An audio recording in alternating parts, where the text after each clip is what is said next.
Network ng Manila Broadcasting Company. Sa Pilipinas, iisa lang ang radyo.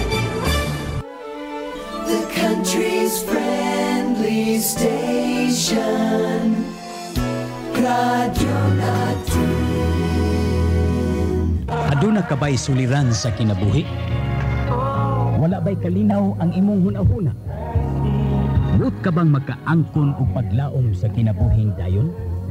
Ani ay programa sa radyo nga gimugna alang kanimo, Balik sa Dios. Uban sa iyang alagad, Pastor Orly Higiliena, nga magasaysay kanimo sa pulong o gahom sa Dios. Hello, kumusta? Og maayong buntag kaninyong tanan, mga kaigsuonan. Welcome na usab ni nga tong tulumanon sa radyo. Balik sa Dios ngayong mabati matag Domingo. Gikan sa lasay si media hangtod sa alas 7 sa buntag ginhilamang ning 11 o 12 lanog nga radio station sa probinsya sa Biliran, ang 103.9 Radyo Natin FM. Ning adlaw nindot kayo ang atong gabi is magpahulay ano. So kumusta mo adlawng Domingo again, pizza 13 sa buwan sa Abril. Okay? So nang hinaot ko nga naamo sa kapis kay sa panglawas og padayon ta nga mga lagad sa Ginoo. Ato mga kaigsuonan diha sa Kalubian, diha sa Labtik, diha sa Inalad, bisan pa diha sa Kanahubay o sa Karyukan, Higatangan, o dinisab sa ato. Tibuok Assembly of God section sa Biliran Province, maayong buntag ninyo ha. O mga kaigsuonan nato sa Balik sa Diyos, maayong buntag ninyo ha. Ang Dios magapanalangin kaninyo ning buntaga ning adlaw og padayon tang magasimba kaniya ang atong mga kaigsuonan sa gawas. Sila si Brother Rinhard Morelio og sila si Brother OG, sila si GR og bisan pa sila si Edna og uban pang mga kaigsuonan nato diha. Maayong buntag ninyo sila Brother Roji og si Delmar kaninyong tanan, maayong buntag. O maayos nga pagpaminaw ni Brother Trex diha sa Tabango. Ayan, Brother Trex, maayong buntag. O bisan pa sa atong sila si Ate Alice o si Kuya Nap Dorano. Maayong buntag ninyo ha. O nagtuo ko nga nagsunod mo sa atong programa. Sa tanang naminaw mga kaigsunan, maayong buntag kaninyong tanan.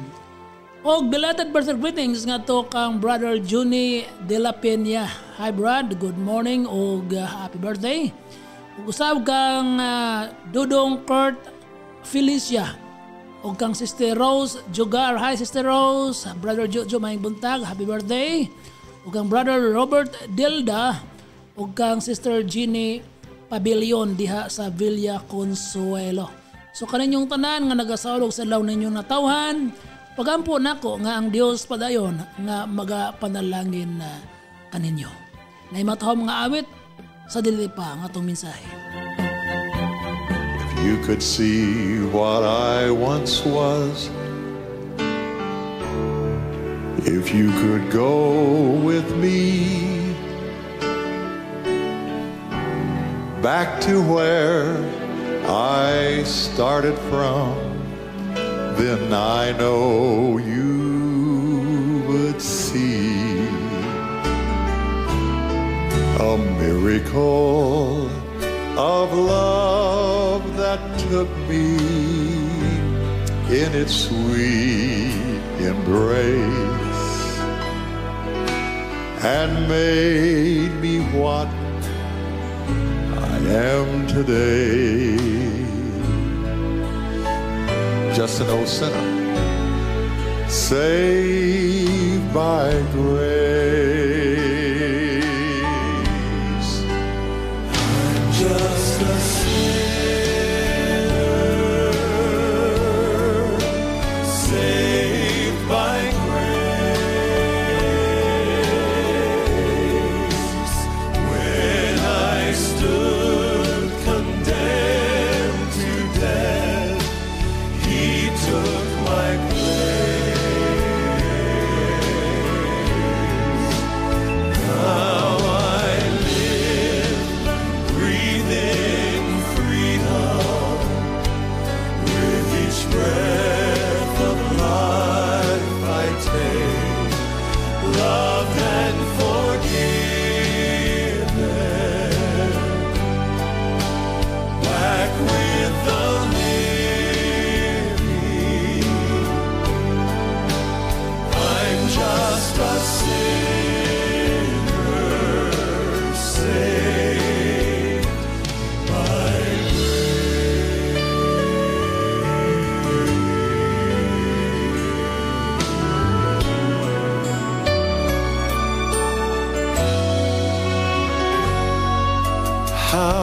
could I boast of anything I've ever seen or done?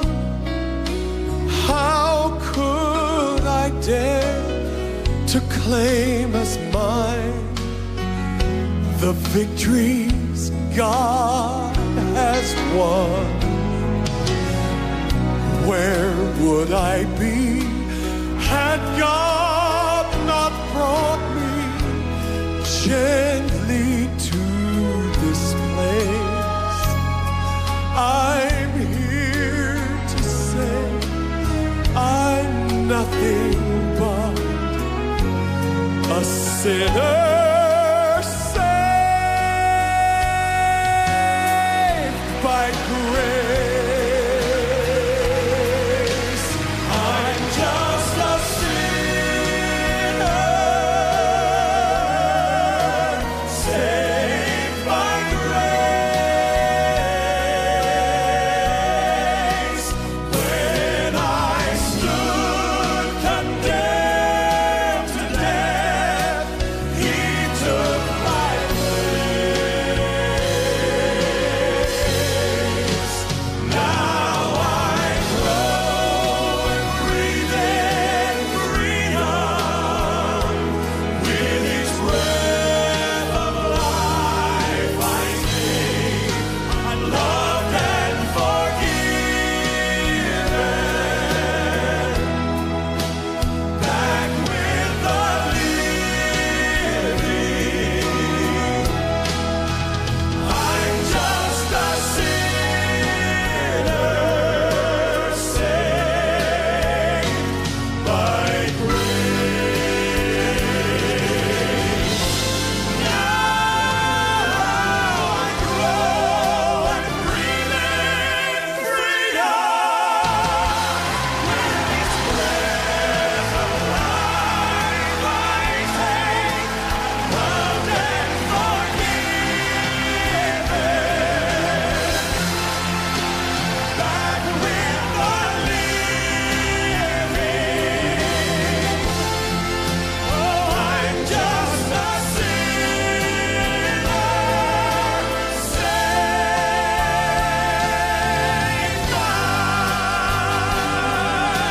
by grace. Saved by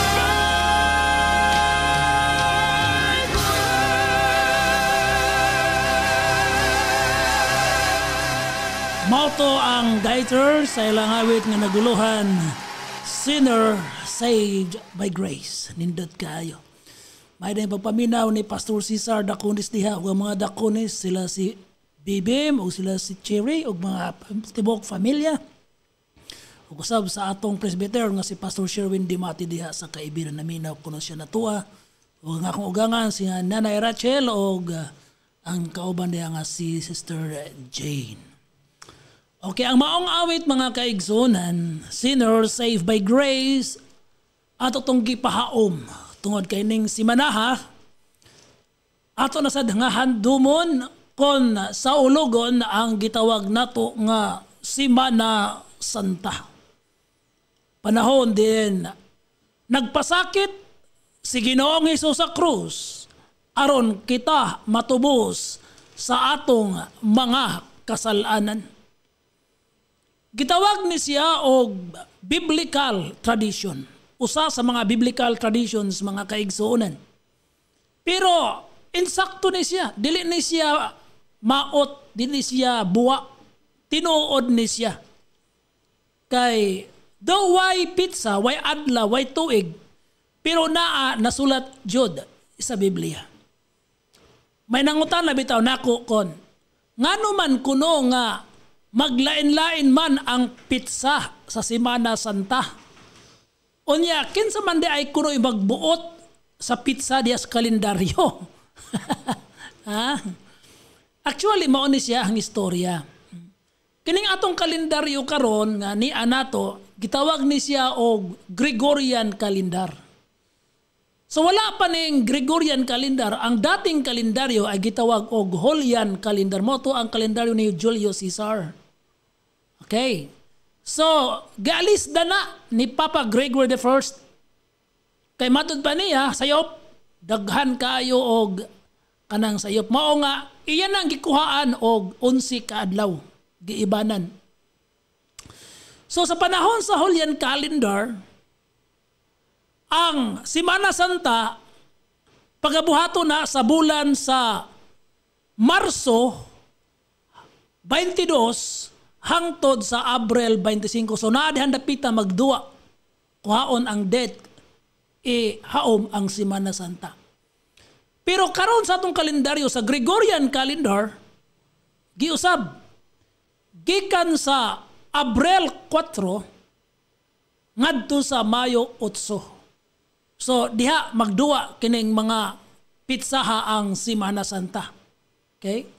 Unya buhaton ipahilo na human sa full moon ni anang maong mga buwan na. Mga pangutan na 15 nagbuot Actually mga kaigsonan, gihimo ni dito sa Council of Nicaea 325 AD. So ang Roman Catholic. Okay? So sa ako nang gingon, kini maoy usa ka biblical tradition. Kaya wala lagi ni pizza, wala po ni adlaw. Wala po ni magpasabot nga maodyod ng adlaw o pizzaha nga gilansang si Ginoong Hesus. Kaya wa pantay makita nga record sa Biblia. Pero ato laging mabasa nga si Hesus nagpasakit sa cross. Gilansang sa cross alang kanato. Unya gilubong siya pagkatapos sa 3 ka adlaw nabanhaw siya mga kaigsuonan. Now, alang sa kinabag-ang tao dinhi sa kalibutan, ang ilang nahimo maura gyud ang paghandom, ang pagpamalandong.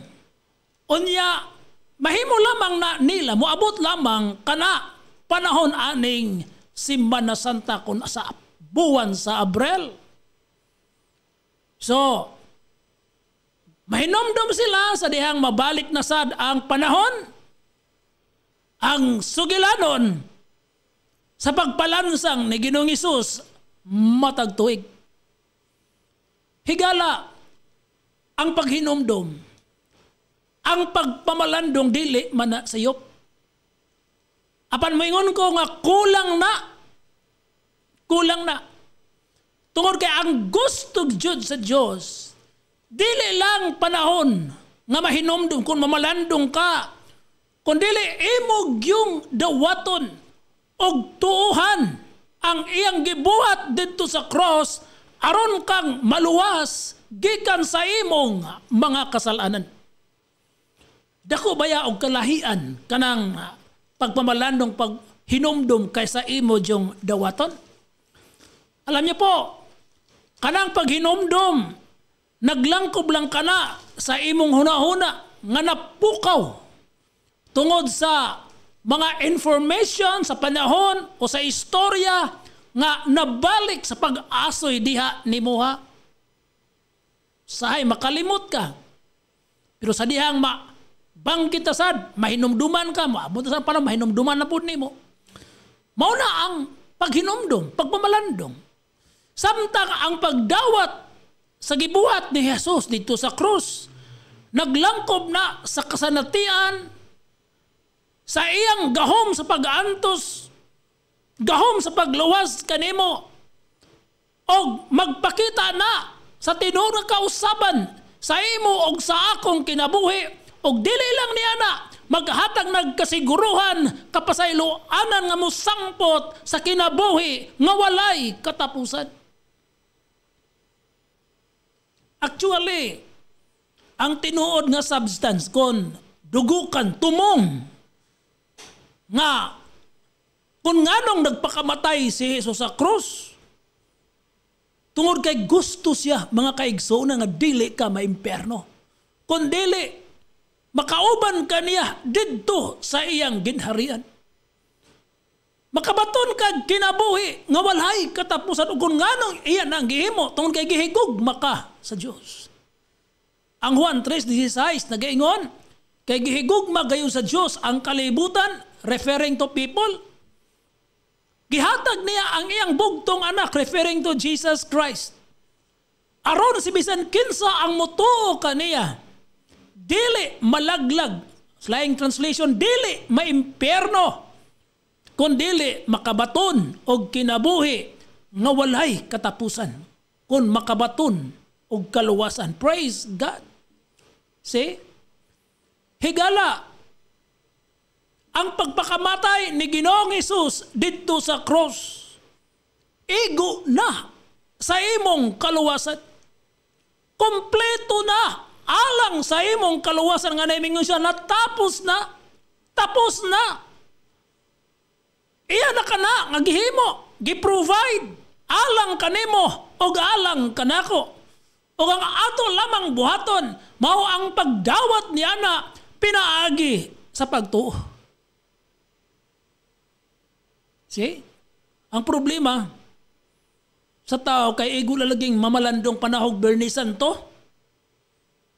Pero wa nila tuohe, wa nila dawata. Bisan pa karon tan-awa ra gud. Today, munig Lent man nga season karon. Pero ngadto ra buwangan, siging buwang, siging sugal ang tao. Supposedly kung tinuod kang namalandong na hinumdum sa pagpasakit ni Jesus, imong iuban ang imong kinabuhi sa maong pagpamalandong.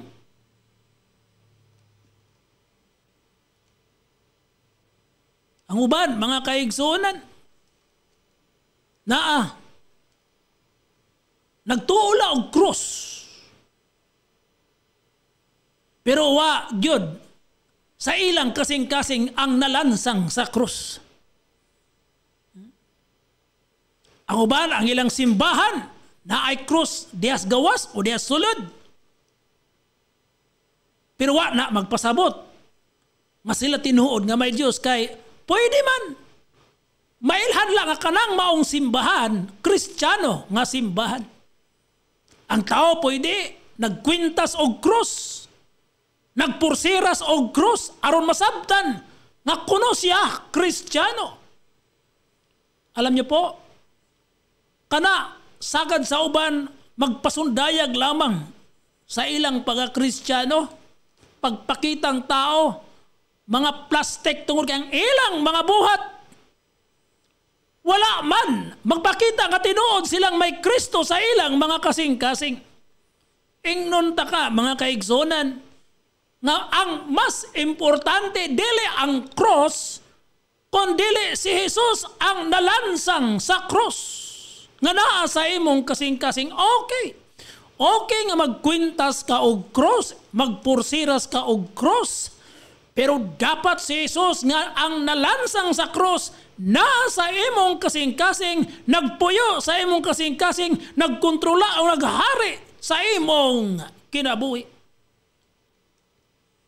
Kaso lahi lang ang tao Ang tao, mga kaigsonan, diya sa simbahan may krus ta. Unya, naiuban, nagkwintas og cross, gold pa. Nagpursiras og cross. Pero ang kinabuhi, wa gyoy, Jesus nga nalansang sa krus. Ingnon ta ka nga, ayaw pagpailad. Ayaw pagpalimbong. Kay bisan pagpunon pa ng imong simbahan dihag mga cross, kana dili na makaluwas nimo. Bisan pagdako pa ng imong kwintas nga cross, di gihapon na makaluwas nimo. Alam niyo po, hilabihan ra ka simple ang paagi kung unsaon ta nga maluwas arong dili ta maimperno. Pinaagi ra gayud mga higala sa pagtunga kinasing-kasing diha kang Kristo. Daghan mga tao nga moingon nga mituo sila kang Kristo. Pero kutob lang sa ilang mga apan wala gyud sa ilang mga kasing-kasing. Simple lang. kinasing-kasing nga pagtuo dili paimbabaw.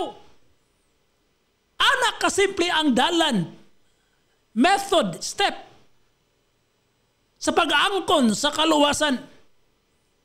Apan usahay na himo kining complicated, lisod, gilisod-lisod sa mga simbahan, gilisod-lisod sa mga leader sa simbahan. Nga naman, ay para nila murag dili kompleto ang gibuhat ni Ginoong Hesus. Mga usahay ilang gidungagan pinagi sa pag-ingon nga importante usab ang simbahan alang sa kaluwasan. Kaya ang uban mayon kung dili ka mo apil sa among tinuuhan, dili ka gyud maluwas. Mao na nakalisod diya. Imbis nga si Hesus ra gayod ang ilang simbahan ilang giapil-apil. Pastilan. Kung imo lang tan-awon higala, nalansang bakaha ang ilang simbahan dito sa Kalbaryo. Wa may laing nalansang dito mauraman si Kristo. Busa siya lang ang may kutungod nga moingon, ako ang dalan, ako ang kamaturan, o ako ang kinabuhi. Walay bisan kinsa nga makaadto samahan kun dili siya muagi kanako. Nakabati ka? Busa aya pag apil-apil ang imong simbahan kay gayabag gas kamatuoran. Ang uban intrahan nila og pangadji sa mga kalag nga matay na. Pakita lagid na nga wa gyud ka motuo sa mga pulong sa Dios. Pastilan dili makaluwas ang mga pangadji, mga kaigsunan tungod kay ang makaluwas ang imong kaugalingong pagtuo o ang imong kaugalingong relasyon ngadto sa Dios. Wala nay lain pa. Ayaw pag-isalig ang imong kaluwasan sa ubang tao. Labi na sa mga pag-ampo o pangadji. Karag-karag kalas imong kwarta, ana. See? Ang uban, aron silang maluwas, magbuhat og maayo. Isaiah 64:6 nagaingon, ang imong buhat nga maayo, trapuhan ra na atubangan sa Dios. Way taong tarong wa bisan usa. Maayo ka tingalitan aon sa gawas. Wa ka mangawat mo ni mauna, pero ang imong kasing-kasing puno sangil ad nga mga butang. Ang uban naa naning kamot gyud sa pagbuhat, pagsunod sa napulo kasugo. 10 Commandments. Pero way tao nga nakahimo ni ana, mga kaigsuonan. Wala. Ang James Santiago 2:10 nagaingon, kung imong giobserbahan ang tibuok kasuguan, unya nakalapas ka sa usa, malinapason ka sa tanan. Nakabati mo. Why laing nakatuman si Jesus ra mingon siya sa Matthew 5:17, wala kumuani aron sa pagguba. Sa kasugan kundi aron sa pagtuman ini, kun may nakatuman pa ngano mingan himan si Jesus aron sa pagtuman. See? Kanala ikasiyam nga sugo, tanawa ra gud ninyo paminawa ninyo, ningon siya, ayaw pagsaksig bakak, saksi lang na ha. Ikaw ni atas moderno nato nga mga gamits na ay mga news diha. Unya, busakay-sakay pata, pag-ando pa, fake news diay. Muapil patag sulti para nato tinuod. Pero ang resulta, fake news diay, dinagdagan diay. Now, mayon siya nga ayaw pagsaksig bakak, ikan siyam na kasugo. How much more kung mamakaka? Ang Roma 3:4 nagaingon, let God be true and every man a liar. Diyos ra ang dili mamuwa. Ang tao bakakon gyud, baka pamuwa gid ang tao. So how could you fulfill the 10 Commandments? In that case, higala. Brother Orly, buot pa niyo pasabot nga ikaw karon dili ka na mamakak sa grasyas Ginoo. Kaniadto kinabuhi di ko mahadlok mamakak. Pero karon mga kaigsunan sa grasyas Ginoo, dili na pwede kay ang Ginoo nakita sa atong mga kasing-kasing. See? So simple lang. Ang uban, ilang ibase ang kaluwasan sa bautismo. Pugso nila ang tao nga magbabautismo. Hey, ang bautismo dili makaluwas kung naminaw mo karon. Ang makaluwas mao ang imong pagtuo. Okay? Katong namatay sa cross, kawatan, gibautismuhan ba to? Kanang mga tao nga naa sa layong lugar, o wagi, tubig, kung saan man na. Dili na mao. Dili na mao. Simple la kayo ang kaluwasan. Tanawar ko ng mga tao diha, daghang bautismado diha. Pero sa gihapon, nagkarap-karap, nagpangka-pangka sa ilang mga bisyo. Higala, simple lang ang kaluwasan. Pinaagis pagto kay gasa na sa Diyos. Ang Efeso 2:8 nagaingon, kaysa grasya kamo nangaluwas pinaagi sa pagtuo. Kinihatag sa Diyos. Dili sa inyong mga paghago. Pamina mo ha? Dili sa inyong mga paghago. Aron walay bisan kinsa nga magpasigarbo. Uba ninyo naningkamot nga maayo pagsunod sa maayong buhat. Tingali mo yung ti patungod sa pagkamaayo. Wa gitaong maayo, wa bisan usa. Okay? Gihatag niya ang iyang bugtong anak nga si Jesus na matay sa krus. Aron si bisan kinsa ang mutuo. Paminaw, bisan kinsa ang mutuo. Again, may I reiterate, kana kinasing-kasing nga pagtuo. Pagtuo nga nagadawat ni Ginoong Hesus sa iyang kinabuhi. Pagtuo nga tinud-alay nga nag-surrender sa iyang kaugalingong ngadto sa Dios og pagtuo nga naghatag og katungod sa Dios sa pagkontrola sa iyang kinabuhi. And I tell you, the byproduct of that faith, that sincere faith, is transformation that proves your salvation. Ang Philippians 2:13 nagaingon, for it is God which works in you both to will and to do of His good pleasure. Ang Ginoo mismo na sa imong kasing-kasing. O siya ang maghatag tinguha diha nimuha aron mobuhat ka sumala sa iyang gusto. Imagine, siya mismo ang maghatag og tinguha. So allow God to dwell in your heart. Tuguti siya nga magpuyo diha sa imong kasing-kasing higala. Wa siya magpabilin sa lubnganan, wa siya magpabilin nga ng lansang sa cross. Nia siya na banhaw siya gikan sa mga patay og naa siya karon sa imong atubangan, naa sa imong kilanog, andam siyang mokontrola sa imong kinabuhi kung imo la kanang isurrender ngadto kaniya. Gihigugma ka sa Dios. Magamputan. Ginooning takna, salamat Lord sa gugma mo alang kanamo. Nabisan pa sa among pagkamakasasala, Jesus imo ming gipangita. Busa ning mga oras sa Ginoo among giablian ang among kasing-kasing. Sumulod ka, magahari ka.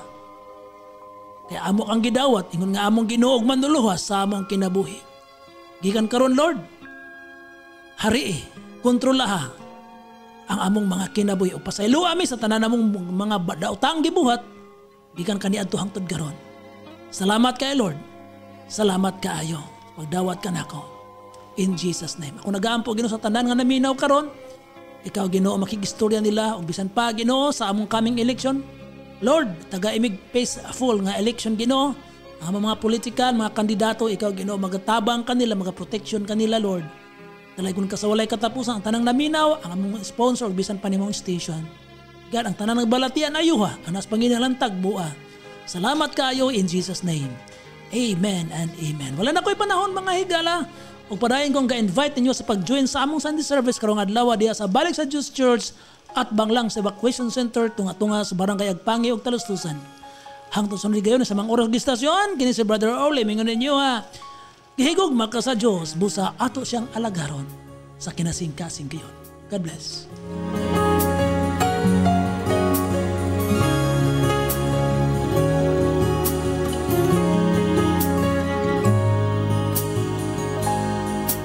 Ang ganda ng buhay, mahal kong Diyos.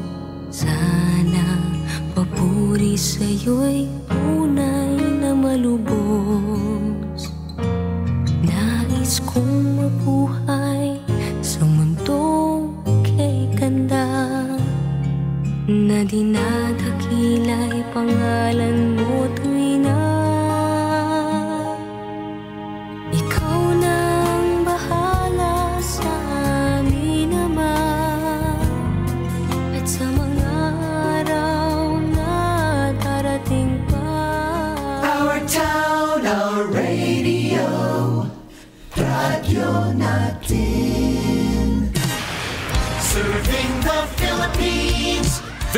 is